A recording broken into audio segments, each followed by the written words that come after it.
Have you ever felt out of place? Strange? Like the world around you moved to a rhythm that wasn't yours? Like everyone else had memorized a choreography except you? In Cliff Bay, a small coastal town with a salty breeze and homes perched on cliffs, lives Elizabeth. She's always been the one who laughed at the wrong time, who asked too many questions, who felt too deeply. Since she was a child, people said she was different. Not in a good way. While other girls her age played wedding, she dreamed of traveling alone, writing books, discovering why the sky changes color at sunset. At 28, Elizabeth had turned down 3 marriage proposals, all safe, comfortable, socially acceptable, but none made her heart beat the way freedom did. She worked at a seaside bookstore where each book read was both an escape and a revelation. People looked at her with that blend of curiosity and judgment. So beautiful, why still alone? In the same town lived Franz. No one really knew what he did, only that he came from a wealthy family, heirs to a famous hotel chain, and had given it all up to open a simple cafe where he served and cleaned the tables himself. Franz had the saddest and gentlest eyes Elizabeth had ever seen. Maybe that's why she began visiting the cafe often, without quite knowing why. Franz, like her, lived out of step with expectations. His father called him weak for loving music. His mother, ungrateful for abandoning the family business. But Franz, with his coffee-stained apron and slightly trembling hands, found something behind the counter that the hotel world never gave him: peace and space to be who he was. They were like 2 misplaced stones carried by the waves to the same shore. They didn't fit into anyone's puzzle, but upon meeting, they began to realize maybe they were part of a new picture. Elizabeth and Franz didn't become a couple right away. First, they became safe harbors for one another, then mirrors, then challenges. Because being authentic isn't easy.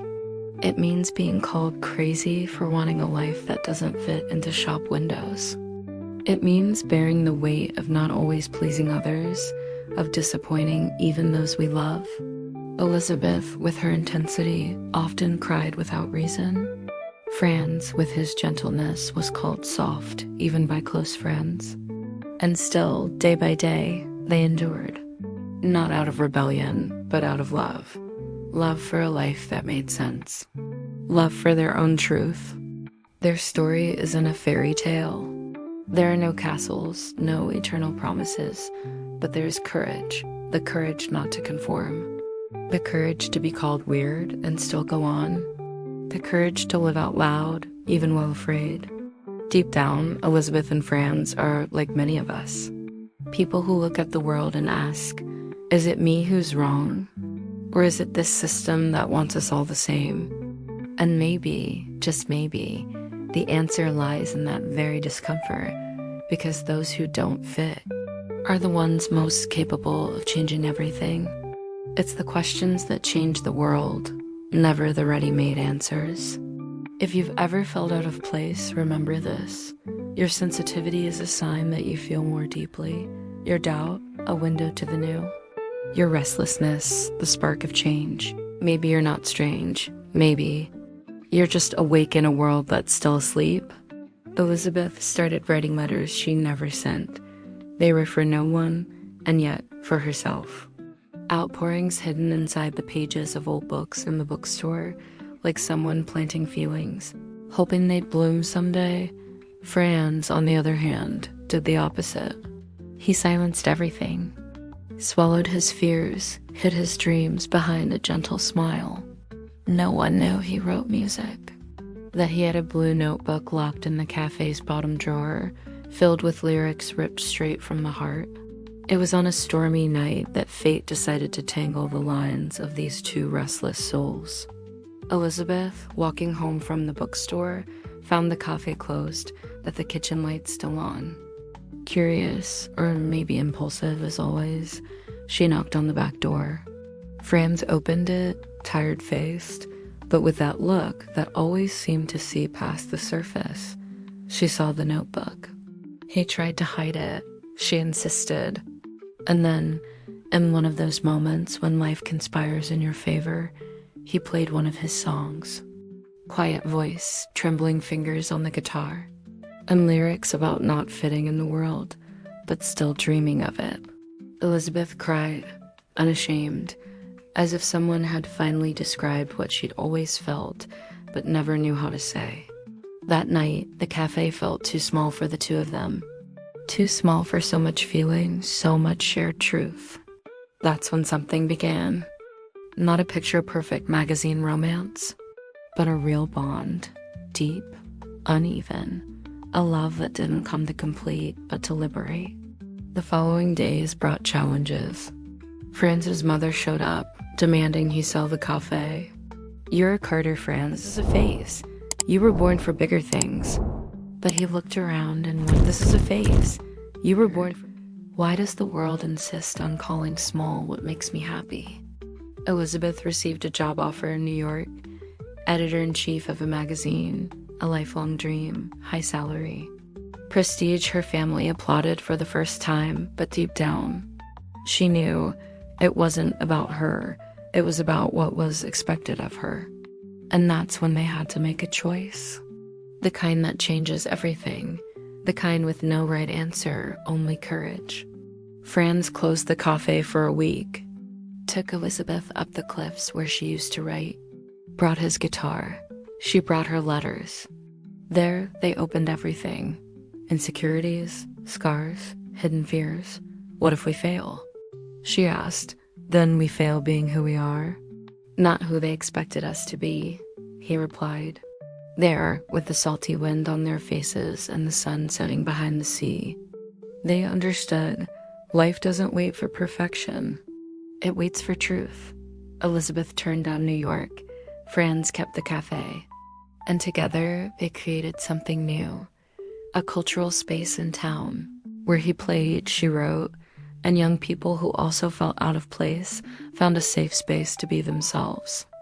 Cliff Bay changed after that, not because it got trendier or richer, but because it began to breathe authenticity.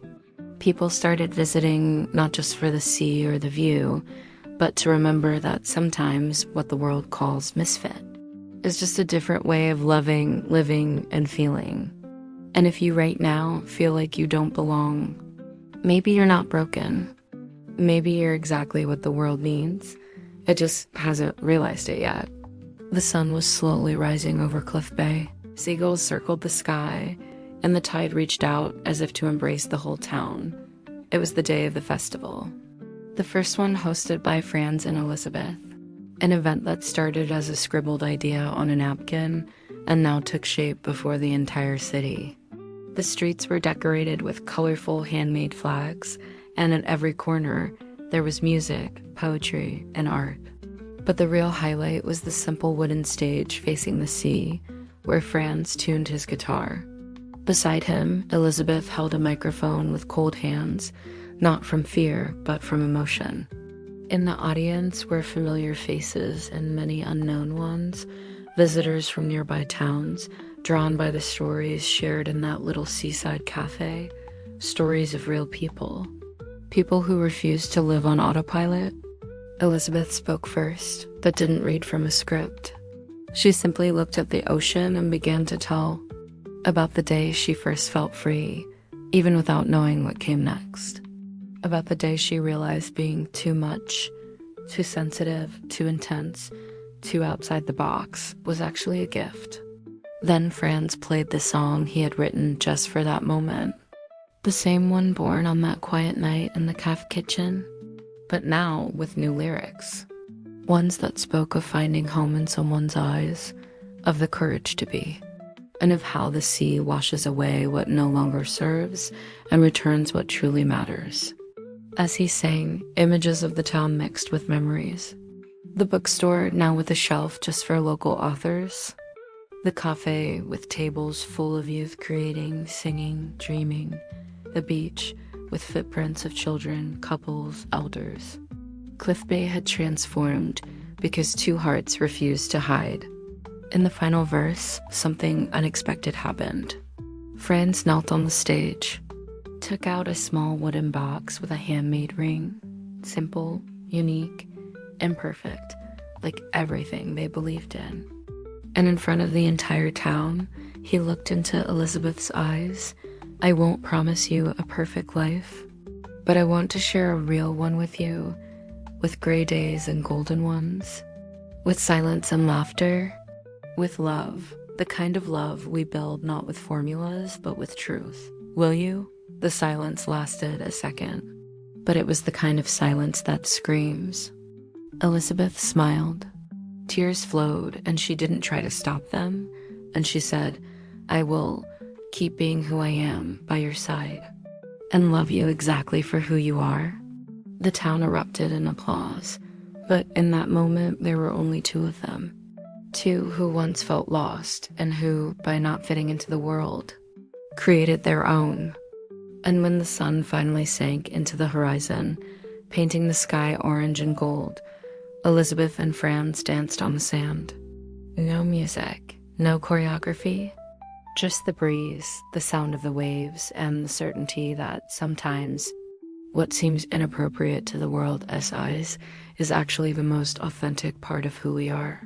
So if you've ever felt strange, out of place, maybe you're just at the beginning of your own revolution.